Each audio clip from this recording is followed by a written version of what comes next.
So while we're on the topic of devil speak, the spirit of condemnation and shame, I posted a video about this yesterday. I want to talk about how this can breed through generationally through the bloodline. And believe it or not, it is most predominantly set forth onto a future generation by the parents or the grandparents or the caregivers of those children. And that is because if the devil can get in to taunt or disdain or to put a stain on somebody's identity early on, it is very, very, very hard for a little person to grow in an adult that can believe that they are worthy. So I want to speak a little bit about discipline versus condemnation. So discipline, very important to have our children to understand, that there's an order to the world, that they can't behave in a certain way, that they need to honor and respect their parents. But then there is a fine line between discipline and condemnation.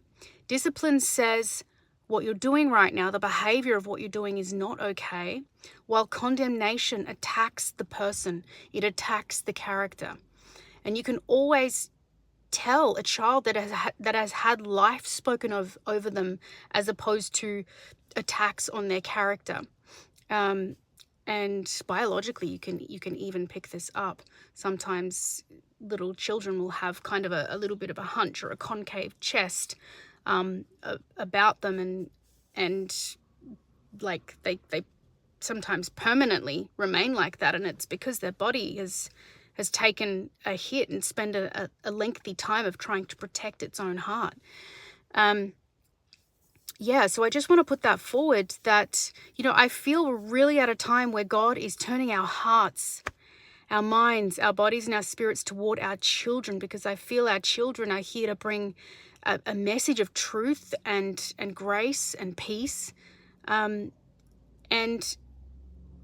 sometimes they can be some of our most biggest triggers, quite often they're teaching us presence, they're teaching us grace, they're teaching us to, not sweat the small stuff. So I just wanted to share that, especially leading on from yesterday's video. And I hope that this has helped somebody.